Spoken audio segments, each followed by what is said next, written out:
Hello दोस्तों, नमस्ते। कैसे हैं? आशा करते हैं कि आप लोग मस्त होंगे, स्वस्थ होंगे और आप लोग अपना पढ़ाई बहुत अच्छे तरह से कर रहे होंगे। तो आज फाइनली हम आप लोग के बीच में एक अलग टाइप का कंसेप्ट लेकर आए हैं। या तो वो बोल सकते हैं क्लास 10th का वो हिस्ट्री का टॉपिक है। जलियांवाला बाग से रिलेटेड है और रॉलेट एक्ट से रिलेटेड है। उसी के संदर्भ में हम लोग आज चर्चा करेंगे। आप लोग अंत तक वीडियो में बने रहिएगा कि आखिर रॉलेट एक्ट आने के बाद जलियांवाला बाग हत्याकांड कैसे हुआ था, असहयोग आंदोलन कैसे हुआ था, खिलाफत आंदोलन कैसे हुआ था, इसके बारे में हम लोग विशेष रूप से जानकारी करेंगे। तो चलिए हम लोग देर न करते हैं, पहले टॉपिक को स्टार्ट करते हैं। सबसे पहले हम लोग का जो मेन टॉपिक है मेन टॉपिक क्या है? मेरा मेन टॉपिक अभी यहाँ पे आप लोग देख रहे होंगे, रॉलेट एक्ट। रॉलेट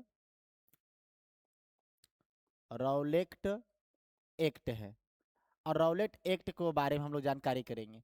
सबसे पहले इसके बारे में हम लोग और अच्छे जानकारी करते हैं कि देखिए ये रॉलेट एक्ट आखिर क्यों लाया गया था। रॉलेट एक्ट लाने के क्या परिणाम था, उन लोग को क्यों ऐसा लाना पड़ा। तो हमारे जितने भी भारत के नेता थे, तो हर जगह पे क्या कर रहे थे, तो अलग अलग जगह पे एक क्रांति कर रहे थे। जैसे में क्रांति हो गया आपका चंपारण सत्याग्रह हो गया, अहमदाबाद हो गया, है ना, मजदूर मिल वाला जो हो गया।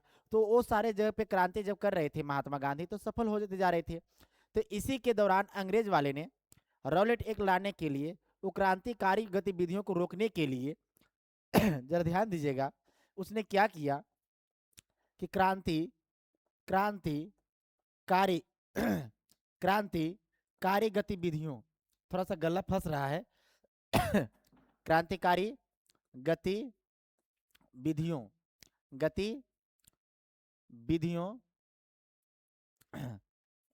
थोड़ा सा गलत लिखा गया क्या? क्रांतिकारी गतिविधियों क्रांतिकारी गतिविधियों को क्रांतिकारी गतिविधियों को रोकने के लिए रोकने के लिए रोकने के लिए उसने क्या लाया? रॉलेट एक्ट लाया। क्या लाया बाबू? अंग्रेज ने क्या लाया? रॉलेट एक्ट लाया। रॉलेट एक्ट लाया। और जरा इसको ध्यान दीजिएगा कि रॉलेट एक्ट जो लाया है, एक्ट, तो इसका क्या था।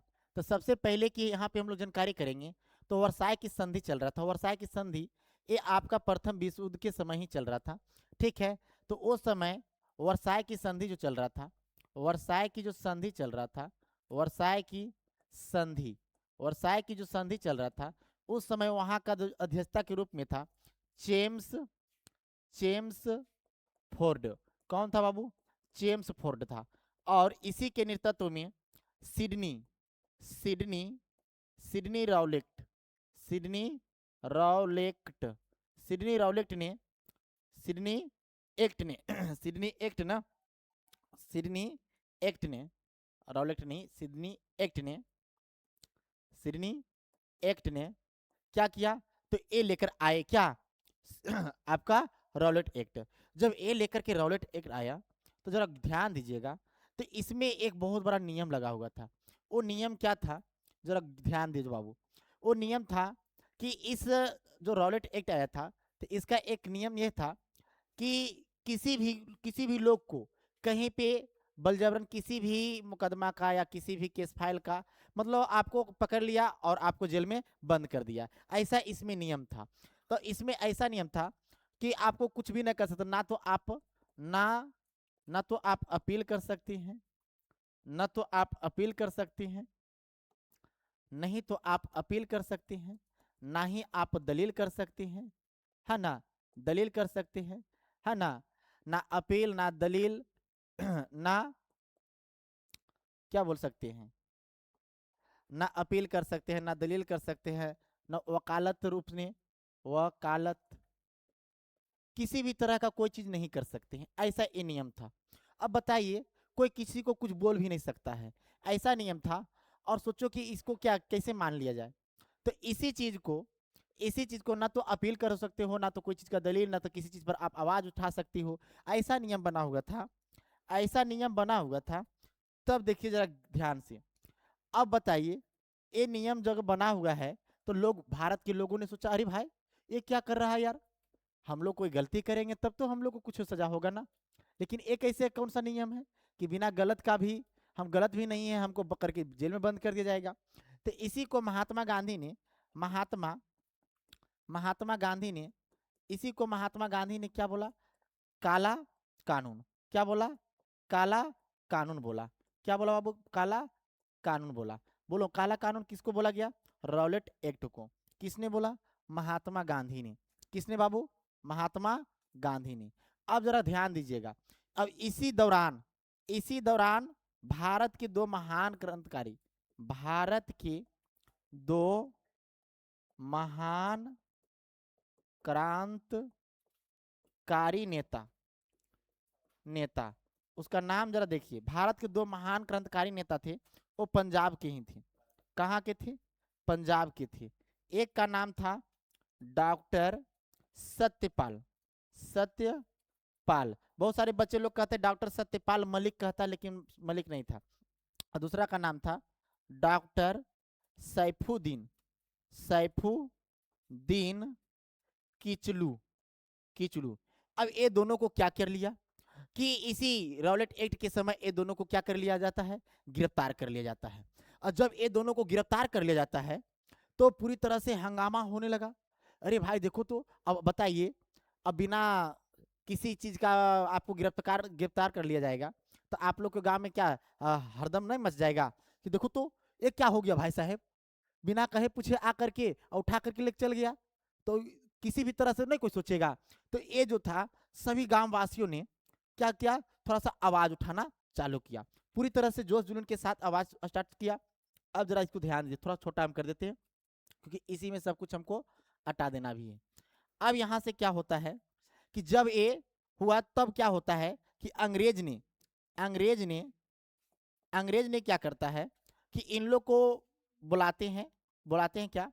ये इन लोग क्या करते हैं? इन लोग को बुलाते हैं, क्या बोलते हैं? तो इन लोग जो बुलाते हैं अमृतसर में ही। कहाँ? अमृतसर, जो कि आपका पंजाब में ही पड़ता है। वहां पे पंजाब में एक क्या था? बाग। क्या था बाबू? बाग था। क्या था? बाग। उसी बाग का नाम था क्या? जलिया जलिया वाला बाग नाम था। जलिया वाला बाग नाम था, है ना? जलिया वाला क्या नाम था? बाग नाम था। और यहीं पे सबको बुलाया गया। और उस समय जो था बैसाखी का मेला, बैसाखी बैसाखी का मेला था। बैसाखी का क्या था? मेला था। और इस समय सभी लोग मेला भी गए थे, कुछ लोग वैसे धीरे धीरे जाकर के वहां चला गया। और जहां पे जो बाग था वहां पे बस इस तरह से जो पूरी तरह से दीवार घिरा हुआ है। चलिए देखिए, बस एक वो सिर्फ रास्ता जाने वाले हैं और बीच में जो है कुआं है। और सभी लोग एकदम धाराधारी यहाँ क्या किया हुआ है? बैठा हुआ है। सभी लोग यहाँ पे बैठा हुआ है। सभी लोग अंदर प्रवेश किए, किसी भी तरह से सभी लोग प्रवेश किए।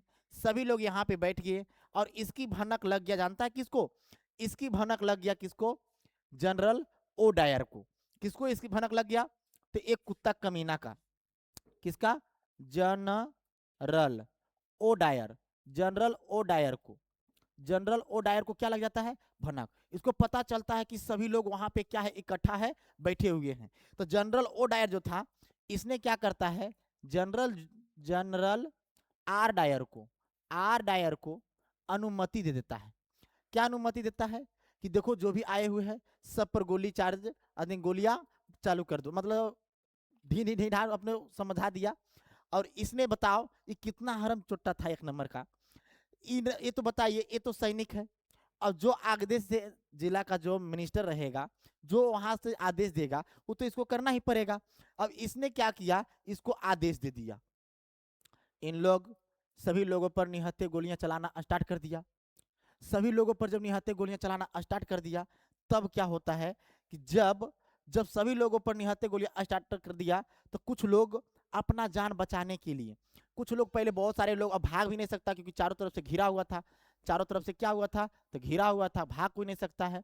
तो सब लोग, कुछ लोग जान अपने बचाने के लिए इस कुआं में कूद रहे थे। जो नीचे कूद रहे हैं, बहुत सारे लोग क्या कर रहे हैं? दब दब के क्या कर रहे हैं? मरे जा रहे हैं। अब इसके बाद क्या होता है? अब देखिए क्या, बहुत सारे लोग मर गए। अब इन लोग जब डाटा निकाला जाता है तो इन लोग जो बोलता है कि नहीं, इन लोग का जो है अंग्रेजी डाटा के अनुसार बोलता है कि ज्यादा नहीं 389 लोगों की जान गए हैं। 300 कितना 79, 379 लोग की डाटा इन लोग इतना निकाल कर देता है। अब इससे और पूरी तरह से भनक गए सब लोग जी। अब तो पूरी तरह से हरदम मच गया। अब होगा तो क्या होगा, अब होगा तो क्या होगा, जरा देखिए ध्यान से क्या होगा। चलिए अब यहाँ पे जरा गौर कीजिएगा, अब यहाँ पे जरा ध्यान दीजिए। अब क्या अंग्रेज ने, सब लोग भारत के लोग जब आवाज उठाना स्टार्ट किया तो अंग्रेज ने क्या बोला कि ठीक है, अगर ये सही है या गलत है इसके लिए हम क्या करते हैं, एक आयोग या कमीशन हम लागू करते हैं जिसे पता हम लोग करेंगे। तो अंग्रेज ने क्या किया, अंग्रेज ने क्या किया, एक हंटर आयोग बोल दो, हंटर हंटर हन हंटर आयोग, हंटर आयोग या कमीशन बोल सकते हो, कमीशन, हंटर आयोग कमीशन इसने लागू किया। तो अंग्रेज ने किया तो भारत वाले लोग भी ने भी किए, भारत के लोग ने भी एक आयोग स्थापित किया, इसका नाम था मालवीय मालवीय आयोग। अब देखिए क्या हुआ, अब इसने अंग्रेज वाले क्या बोलता है, कहता है कि जो भी किया है जनरल ओ डायर, जो भी किया है वो बहुत अच्छा किया है, बहुत अच्छा किया है बोलता है, मतलब इसको अच्छा बताया। ठीक है, अंग्रेज वाले इसको क्या बोला, अच्छा, भारत वाले बोला नहीं ये बिल्कुल भी क्या है, गलत है, बिल्कुल भी क्या है, गलत है। और उसी समय अब बताइए, अच्छा ये डेट भी आप लोग याद रखिए, जब इन लोग जो गोलियां चलाए तो क्या था डेट, 13 अप्रैल, 13 अप्रैल, 13 अप्रैल 1919, इस डेट को, ठीक है, याद रखिएगा। और जब बताइए इन लोग हंटर आयोग के अनुसार इन लोग बोलता है कि अच्छा किया। अब भारतीय मालवीय आयोग जो कि मदन मोहन गांगुली के नाम सुने होंगे, उसी के तहत ये मालवीय आयोग बना हुआ था, जो कि इसको क्या बताया गया, गलत बताया गया, क्या बताया गया, गलत बताया गया। अब देखिए क्या होता है, अब इसी समय पंजाब में, इसी समय क्या होता है कि इन लोग को अच्छा मान करके अंग्रेज वाले क्या करते हैं, तो यहाँ पे इसको क्या करता है, तो सम्मानित करता है कि आपने बहुत अच्छा किया, अंग्रेज वाले उसी को अपना ही बिल्ला को मतलब बोलता है कि आप अच्छा कम करके आए हैं, आपको सम्मानित किया जाए। उसी समय एक पंजाब के रहने वाले एक, उस समय बच्चे ही थे यानी कि 20 साल के थे, ठीक है, और एक पंजाब के रहने वाले थे जिसका नाम था उधम सिंह, उधम सिंह, क्या नाम था, उधम सिंह नाम था। और उधम सिंह ने क्या किया, उधम सिंह ने उसी समय ठान लिया कि नहीं ये तो गलत है, मैं इसको मारूंगा, उधम सिंह उस समय ठान लिया। अब क्या, उधम सिंह उसी समय ठान लिया, और 21 साल बाद, 21 वर्ष के बाद 1940 में, 1940 में, 1940 ईस्वी में क्या करता उधम सिंह, उधम सिंह क्या करता है, उधम उधम उधम सिंह क्या करता है कि लंदन जाते हैं, कहाँ जाते हैं, लंदन जाते हैं, कहाँ जाते हैं बाबू, लंदन जाते हैं। और वहीं पे जा करके, अब बताओ उस समय तो भाई फोटो वोटो नहीं था, कि अब बताइए कि जिस समय जनरल ओ डायर भारत में थे उस समय उसका उम्र 45 वर्ष था। अब बताइए कि 20 साल के बाद उसका उम्र क्या हुआ होगा, ज्यादा हो गया होगा, 65 साल और ज्यादा हो गया होगा, है कि नहीं। तो बताइए कि उस समय कैसे पहचानते, तो सभी लोग से किसी भी तरह से पूछते पूछते पूछते पूछते पहुंचे वहां पे, जिससे पूछ रहा है कौन है, O Dyer O Dyer O Dyer, वहां से बोलता है यस ग्रेट ओ डायर्स, ओ यस ग्रेट ओ डायर्स, हाँ बोला यस ओ ग्रेट ओ डायर्स, ऐसे कर रहा है सब लोग। बोला अच्छा, वहां पे किसी भी तरह से गया, बोला दिखा था देखो, हो जो डांस कर रहा है वही है ओ डायर्स, बोला वो है। किताब में आराम से उधम सिंह ने बंदूक को रख लिया, और रख करके मियाँ से झाप करके लेके जागे, लेकर के गया, और ले जाने के बाद बोलता है ओ आप वही हो ना जिसने भारत में जलियांवाला बाग हत्याकांड में आपने गोली का आदेश दिया, बोला यस यस यस, बोलता है यस यस, फटाक से निकालता उधम सिंह, बोलता लो yes yes yes yes yes, मार देता धनाधन धनाधन धनाधन धनाधन धनाधन, मारता एकदम हुमच करके, है कि नहीं। अब बस वहीं पे जाकर उसको घर में ही, इसके घर में ही, है ना, ओ डायर के घर में ही जाकर के क्या करता है, एकदम मार के धुम्मा छोड़ा, मारता एकदम खचाक से नहीं, यहाँ पे कहानी खत्म। फटाक से उसको उधम सिंह को लोग क्या करते हैं, पकड़ लेते हैं। उधम सिंह को लोग पकड़ते हैं, अब इसका नाम पूछते हैं तो बोलता है कि नहीं, मैं हिंदुस्तानी हूँ, मैं हिंदुस्तानी हूँ। ये नाम बताते हैं, मैं हिंदुस्तानी हूँ। क्या नाम है हिंदुस्तानी, नाम क्या है हिंदुस्तानी? तो फिर बोलता नहीं ऐसे बताएगा, तो फिर नाम बताता है, राम मोहन सिंह हिंद। बोलो, मेरा कोई धर्म, हिंदुस्तान में कोई थी जात पात नहीं, मैं सब हूं, मैं सब हूं। इस चीज बोलते हैं, मैं सब हूं, मैं सब हूं। और इसके बाद इसको क्या कर दिया जाता है, जेल में डाल दिया जाता है। वहां पे जेल में डाल दिया जाता है और सजा वजा भी सुनाया जाता है। लेकिन अब यहाँ तक कहानी स्टॉप हो गया, उसको खत्म कर दिया। यहाँ पे जलियांवाला बाग कहानी खत्म। इसी के बाद जलियांवाला बाग के बाद जलियांवाला जलियांवाला बाग के बाद महात्मा गांधी को, महात्मा गांधी ने अंग्रेज के द्वारा दिया हुआ था इसे केसर ए हिंद की उपाधि, केसर ए हिंद की उपाधि दिया हुआ था। और बोलता है भाई साहेब, आपने मेरे लोगों को मार करके एकदम खून का एकदम बौछार लगा दिए हैं, और आपका हम ये दिया हुआ रखेंगे? इसको क्यों मिला था केसर ए हिंद? क्योंकि इसने फौज में लोगों को भर्ती करवाया था, इसलिए इसको मिला था। इसने क्या कर दिया, उसे त्याग दिया। क्या कर दिया, त्याग दिया। लो अपना आपस रखो। उसी समय फिर आपका क्या आता है, रविंद्रनाथ टैगोर, रविंद्रनाथ टैगोर, रविंद्रनाथ टैगोर, टैगोर, रविंद्रनाथ टैगोर आते हैं। और इसे भी मिलता है क्या, तो इसे मिलता है नाइट की उपाधि, नाइट की उपाधि, नाइट की उपाधि मिलता है। इसे नाइट की उपाधि मिलता है। और ये भी क्या करते हैं, इसको क्या करते हैं, त्याग देते हैं, आपस कर देते हैं। ऐसे बहुत सारे लोगों को मिले और सभी लोग गते गते गते गते क्या कर दिया, कर दिया। यह था पूरा तरह से आपका रॉलेट एक्ट और जलियांवाला बाग यहाँ तक समाप्त हो जाता है। और इसके बाद क्या होता है, तब इसके बाद हम लोग अब नेक्स्ट क्लास में देखेंगे। तब तक के लिए thank you so much, bye bye, love you.